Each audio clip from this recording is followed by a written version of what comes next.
In a quiet suburban neighborhood in the heart of Ohio, where everyone lived in their own world, keeping to themselves and rarely interacting with others, no one could have ever imagined that one seemingly innocuous decision would unravel a series of events that would change their lives forever.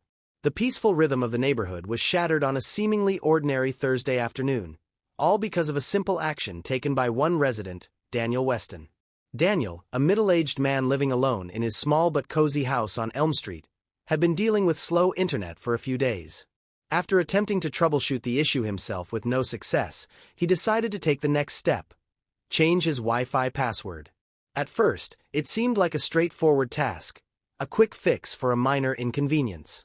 But Daniel didn't realize that this one action would set off a chain of events that would lead to suspicion, confusion, and ultimately, a police investigation. That Thursday afternoon, after completing his work for the day, Daniel stepped outside into his small front yard. The sun was beginning to dip below the horizon, casting a warm, golden glow over the houses around him. He walked to the side of his house, where the Wi-Fi signal was strongest, and pulled out his phone to check the connection. His fingers swiftly typed in the new password and began to test the signal strength, unaware that his every move was being watched from a neighbor's kitchen window. Julia Thomas, a woman in her late 40s who lived 2 houses down from Daniel, had been in her kitchen preparing dinner when she noticed him standing outside. She squinted through the window, watching him closely. Something about his behavior struck her as odd. She had known Daniel for a few years now, but he wasn't the kind of person who usually stood around outside. She saw him fiddling with his phone, his eyes scanning the screen intently. Her mind began to race. What's he doing out there? She wondered. Is he hiding something? Without giving it much thought, Julia picked up her phone and dialed 911. Hello, 911, what's your emergency? The operator answered. I think something suspicious is going on, Julia replied, her voice low and urgent. I see my neighbor, Daniel Weston, standing outside his house, messing with his phone. It just doesn't look right. I think he's up to something illegal. The operator hesitated but assured her that they would send someone to check it out. Stay inside and stay safe, the operator added before hanging up. Julia felt a strange sense of satisfaction. She had done the right thing, hadn't she? After all, what was the harm in making sure everything was okay? But little did she know, her call would set off a series of events that would change everything in the neighborhood. It didn't take long for the police to arrive. Just 20 minutes later, 2 officers, Lieutenant Lucas Navarro and his partner Emma Carter, pulled up in their patrol car. They approached Daniel's front door, and Daniel, still unaware of the storm he had unwittingly unleashed, answered the door. Good evening, Mr. Weston. Lieutenant Navarro greeted him politely. We received a call about suspicious activity in the area. Can we talk to you for a moment?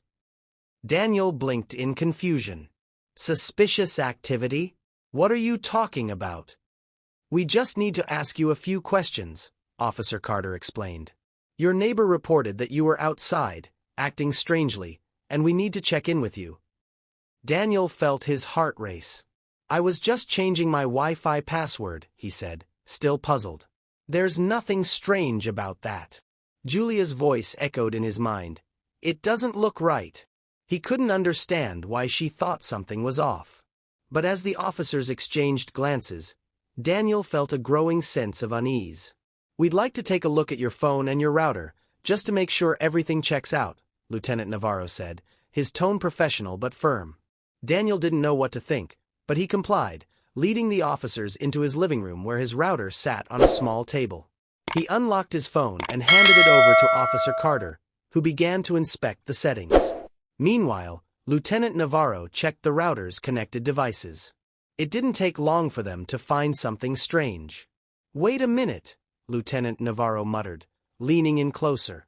There's a device here called Crestwood under 01. That's not one of your devices, is it? Daniel frowned. No, that's strange. I don't know what that is. Officer Carter glanced up at him. Do you have any idea who might be using your network without permission? I don't think anyone is, Daniel replied, his voice growing tense. I'm the only one who uses it. But the officers weren't convinced. They began going through the router logs, looking for any signs of unusual activity. That's when they discovered something far more disturbing. Someone had been accessing Daniel's security cameras. The logs showed multiple entries, each one marked by an unknown device. The officers exchanged worried looks. This was more than just a Wi-Fi issue. "Mr. Weston, it appears someone has been spying on you, and possibly others," Officer Carter said, her tone more serious now. "Do you know if anyone else in the neighborhood is having similar issues?" Daniel's mind raced. He hadn't noticed anything unusual, but this was beyond just a slow internet connection. As the officers continued to dig deeper, Daniel began to feel a cold knot form in his stomach. Soon, it became clear that Daniel wasn't the only one being watched. The device, Crestwood_01, had been accessing the security cameras of several other homes in the neighborhood, including Julia's. Panic set in, and the once peaceful suburban community was now at the center of a bizarre and unsettling investigation.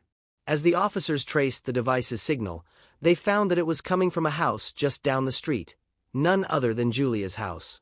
It was then that the chilling truth emerged. Julia's 22-year-old nephew, Brandon, had been the one behind the Wi-Fi hack. Brandon was a quiet college student who had moved in with Julia after dropping out of school, and he had spent most of his time indoors, rarely speaking to anyone in the neighborhood. No one had suspected him. The officers immediately went to Julia's house and knocked on the door. Brandon answered, looking disoriented and confused. "Brandon, we need to speak with you," Officer Navarro said firmly. "We've traced an unauthorized device to your house. We believe you've been using it to spy on your neighbors." At first, Brandon denied everything, but as the officers began to explain what they had found, his resistance faltered. I didn't mean any harm," he muttered. "It was just supposed to be a joke. I hacked into the Wi-Fi networks of some of the neighbors for fun." The officers weren't convinced. They dug further, and eventually, Brandon admitted that the initial hack was indeed a prank, but when he started accessing the security cameras, his curiosity turned into an obsession. He'd been spying on his neighbors for weeks, watching them through their own cameras without their knowledge. When they confronted him about his actions, he broke down and admitted to everything. The most chilling revelation was that Julia, his own aunt, had been the one to call the police on Daniel, wrongly suspecting him of wrongdoing, while her own nephew was the one committing the violations. The news spread quickly through the neighborhood. People were shocked, horrified that someone so close to them had been behind the violation of their privacy. But perhaps the hardest truth for Julia to swallow was that she had been the one to set the investigation in motion, accusing Daniel, an innocent man, of something he hadn't done.